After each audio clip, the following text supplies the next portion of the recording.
കണ്ണൂരിൽ നടക്കുന്ന art of ഡ്രൈവിംഗിൽ പങ്കെടുത്ത ഭാഗ്യലക്ഷ്മി ചേച്ചിയാണ് എൻ്റെ കൂടെയുള്ളത്. ചേച്ചി സീനിയർ സിറ്റിസൺ ആണ്. ഞാൻ പല ആളുകൾക്കും ക്ലാസ് എടുത്തിട്ടുണ്ട്. ഇപ്പോൾ ചെറുപ്പക്കാരൊക്കെ പിന്നെ എൻ്റെ ട്രെയിനിങ് അറ്റൻഡ് ചെയ്തിട്ടുണ്ട്. ഏജായവരെ പിന്നെ പഠിപ്പിക്കുന്ന സമയത്ത് ഒരു പ്രത്യേക സന്തോഷമാണ്. ചേച്ചിയോട് ഞാൻ കുറച്ച് കാര്യങ്ങളൊക്കെ ചോദിക്കാം. നിങ്ങൾക്ക് അറിയണ്ടേ, ചേച്ചിനെ പറ്റിയിട്ട് അറിയണ്ടേ? അപ്പം ചേച്ചിയുടെ വീട് ചപ്പാരപ്പടവാണ് വീട്. ഓക്കെ. പണ്ട് മുതലേ പിന്നെ സ്കൂട്ടിയെല്ലാം ഓടിക്കുന്നുണ്ടല്ലേ? ഓക്കെ, 93 മുതൽ ഓടിക്കുന്നുണ്ട്. അപ്പോൾ റോഡുമായിട്ടൊരു നല്ല ബന്ധമുണ്ട്. ഓക്കെ. പിന്നെ ചാനൽ ഓൾറെഡി കാണുന്നുണ്ടല്ലേ?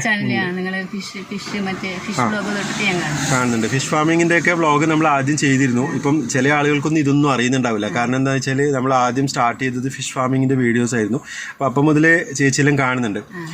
ഓക്കെ. ഇപ്പം ഇന്നത്തെ ഒരു എക്സ്പീരിയൻസ് എങ്ങനെയുണ്ട് ചേച്ചി? എല്ലാം മാറി വേറൊരു വിധത്തിലായി. അതാണ് വേറൊരു വിധത്തിലായി, അതാണ് സത്യം. അതായത് മുമ്പ് ഇപ്പം ചേച്ചി അത്യാവശ്യം ഡ്രൈവ് ചെയ്യുന്നുണ്ട്, പക്ഷെ ഇന്ന് കുറെ കാൽക്കുലേഷൻസ് കിട്ടി അല്ലേ? പുതിയ കാൽക്കുലേഷൻസ് കിട്ടി. ഞാൻ റൈറ്റ് സൈഡ് മിറർ മാത്രം നോക്കുന്നതായിരുന്നു, ലെഫ്റ്റ് സൈഡ് മിറർ നോക്കി. ഓക്കെ, അത് വലിയൊരു ചേഞ്ച് അല്ലേ? വലിയ ചേഞ്ച് ആണ്. ചെരുപ്പിടാണ്ട് ഞാൻ ഡ്രൈവ് ചെയ്യാം. ഓക്കെ, ഷൂട്ടിട്ട് ചെയ്തു. റൈറ്റ്, ഇന്ന് ഷൂട്ടിട്ട് ചെയ്തു. ഓക്കെ, ഇപ്പൊ ഷൂട്ടിട്ട് കംഫർട്ട് ആയില്ലേ? ഓക്കെ. ഇന്ന് ആക്ച്വലി ഒരു ക്യാൻവാസ് ഷൂ നമ്മൾ വാങ്ങിച്ചിരുന്നു വഴിക്കെന്ന് വെച്ചിട്ട്. അതിപ്പോ ചേച്ചി ഇട്ട് ആദ്യം ചേച്ചിക്ക് ഒരു ഭയങ്കര കൺഫ്യൂഷൻ ഉണ്ടായിരുന്നു, ഇത് ശരിയാവുമോന്ന്. ഞാൻ പറഞ്ഞു 100% ശരിയാവും. ഒരു 10-15 മിനിറ്റ് കൊണ്ട് തന്നെ ഓക്കെ ശരിയായിട്ടുണ്ട്. ഓക്കെ, ഇപ്പൊ അത് ഓക്കെ ആയിട്ടുണ്ട്. പിന്നെ നമ്മളെ കയറ്റത്തിൽ നിർത്തിയെടുക്കുന്ന ഒരു പ്രശ്നം ഉണ്ടായിരുന്നു, ഹാഫ് ക്ലച്ചിന്റെ പ്രശ്നം, അത് ഓക്കെ ആയിട്ടുണ്ട്. പിന്നെ ട്രാഫിക്കിൽ നമ്മൾ പോയല്ലേ? ട്രാഫിക്കിൽ പോയി നമ്മള് പേടിച്ചു വന്നാലും ശരിയായി. ഒരു ചെറിയ പേടി എന്തായാലും ഉണ്ടാവും തുടക്കക്കാർക്ക്. നമ്മളിപ്പം കണ്ണൂരിലെ പിന്നെ ടൗണിൽ തന്നെയാണ് കറങ്ങിയത്. അപ്പൊ ആ ഒരു പേടി മാറിയിട്ടുണ്ട്. പിന്നെ സൈഡ് കൊടുക്കുമ്പോൾ ഇല്ലേ ആ ഒരു കാൽക്കുലേഷൻ കിട്ടിയില്ലേ? കറക്റ്റ് ആയിട്ട് എങ്ങനെ സൈഡ് കൊടുക്കണം, പാർക്ക് ചെയ്യണം, സൈഡ് ചേർത്ത് പാർക്ക് ചെയ്യുന്ന ട്രിക്ക്, അതൊക്കെ ഏകദേശം ഒരു ഐഡിയ ആയില്ലേ? ഓക്കെ. അപ്പം ഒറ്റയ്ക്ക് എടുത്ത് പോകാന്നുള്ളൊരു ധൈര്യം വന്നില്ലേ?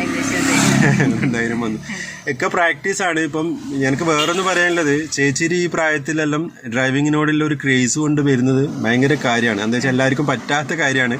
നമ്മളൊക്കെ ഈ ഒരു പ്രായത്തിൽ ഓക്കെ നമ്മൾ പഠിക്കാൻ ഭയങ്കര സ്ട്രെയിൻ ചെയ്യുന്ന ആളുകളാണ്, പുതിയ ഓരോ കാര്യവും.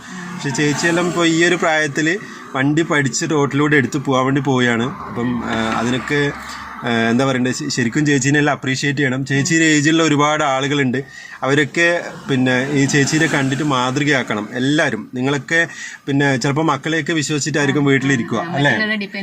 മറ്റുള്ളവരെ യെസ്, അതാണ് പറഞ്ഞു വരുന്നത്. ഇപ്പം ചേച്ചി ഇപ്പൊ പറഞ്ഞ നിങ്ങൾക്ക് മനസ്സിലായില്ലേ? സ്വയം ചെയ്യണം, ആരെയും ഡിപ്പെൻഡ് ചെയ്യരുത്. മക്കളെ വഴിക്കുണ്ടാവും, അവർക്ക് അവരുടേതായ തിരക്കുണ്ടാവും.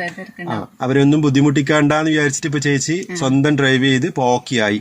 അപ്പോ നിങ്ങൾ ഇത് ഈ ഒരു പ്രചോദനം ഉൾക്കൊള്ളുക. ഇപ്പൊ ഏകദേശം ഒരു 40-45 വയസ്സായ ആളുകളൊക്കെ എന്നെ വിളിച്ചു ചോദിക്കാറുണ്ട്, ഇപ്പൊ വണ്ടി ഓടിച്ചതിന് ശരിയാവോ, ഇനി പഠിക്കാൻ ശരിയാവോ? ചേച്ചിനെ കണ്ടല്ലോ, ചേച്ചി തന്നെയാണ് ബെസ്റ്റ് എക്സാമ്പിള്. ഇത്രയും ധൈര്യവും ഇത്രയും കോൺഫിഡൻസോട് കൂടിയിട്ട് ഈ ഒരു പ്രായത്തിൽ ചേച്ചി വണ്ടി എടുക്കുന്നുണ്ടെങ്കിൽ അത് വലിയ കാര്യമാണ്. ഞാൻ ആദ്യം തന്നെ ഏജൊക്കെ ചോദിക്കുമ്പോൾ എനിക്കിങ്ങനെ ഒരു ഡൗട്ട് ഉണ്ടായിരുന്നു, ചേച്ചി എങ്ങനെ ആയിരിക്കുന്നു. പക്ഷെ വന്നതിന് ശേഷം മനസ്സിലായത് നല്ലോണം ആത്മധൈര്യം ഉണ്ട്, ഒരു ആത്മവിശ്വാസം ഉണ്ട്. അതുകൊണ്ടാണ് ഈ ഒരു പ്രായത്തിൽ ഇങ്ങനെയെല്ലാം ചെയ്യാൻ പറ്റുന്നത്. എന്തായാലും അപ്പം ചേച്ചിയുടെ പിന്നെ ഈ ഒരു കാര്യം നിങ്ങളോട് എടുത്തു പറയാൻ റീസൺ എന്താ വെച്ച് കഴിഞ്ഞാൽ, കുറേ ആളുകൾ ഇങ്ങനെ ചോദിക്കുന്നുണ്ട് എന്നോട്, ഏജ് ആയാലും ഡ്രൈവ് ചെയ്യാൻ പറ്റുമോന്ന്. ഇപ്പം നിങ്ങൾക്ക് മനസ്സിലായല്ലോ, ചേച്ചി ഇപ്പോൾ ബോധ്യപ്പെടുത്തി തന്നു, നല്ല വൃത്തിയിൽ ഡ്രൈവ് ചെയ്യുന്നുണ്ട്. ഇപ്പം ചെറുപ്പക്കാരെക്കാട്ടിയും വളരെ ഈസി ആയിട്ട് ചേച്ചി കാര്യങ്ങളൊക്കെ മനസ്സിലാക്കി എടുത്തിട്ടുണ്ട്. അത് ഓരോരാളെ കഴിവാണ്, മനസ്സിലാക്കി എടുക്കുന്നത് കഴിവാണ്. ഞാനിപ്പോൾ ചില സമയത്ത് ഇങ്ങനെ ആലോചിക്കാറുണ്ട്, ഇത്രയും ഏജ് ആയവർക്കൊക്കെ ഇങ്ങനെ പെട്ടെന്ന് റെസ്പോണ്ട് ചെയ്യാൻ പറ്റുന്നല്ലോ എന്ന്. അത് ഓരോരാളെ കഴിവാണ്. എന്തായാലും നല്ല അടിപൊളിയായിട്ട് ചേച്ചി ചെയ്യുന്നുണ്ട്. ഇപ്പോൾ ചേച്ചിയുടെ മക്കളൊക്കെ ഒരു പക്ഷേ വീഡിയോ കാണുന്നുണ്ടാവും. ഇപ്പം ഇനിയിപ്പോൾ നല്ല എക്സ്പേർട്ടായിട്ട് ഡ്രൈവ് ചെയ്യാൻ പറ്റട്ടെ. ഓക്കെ. അപ്പോൾ നിങ്ങൾക്ക് പിന്നെ കൂടുതൽ ഇതുപോലെയുള്ള ഫീഡ്ബാക്കുകളൊക്കെ ഇനിയും അടുത്ത വീഡിയോസിലൊക്കെ കാണാം. എന്തായാലും thank you so much. By.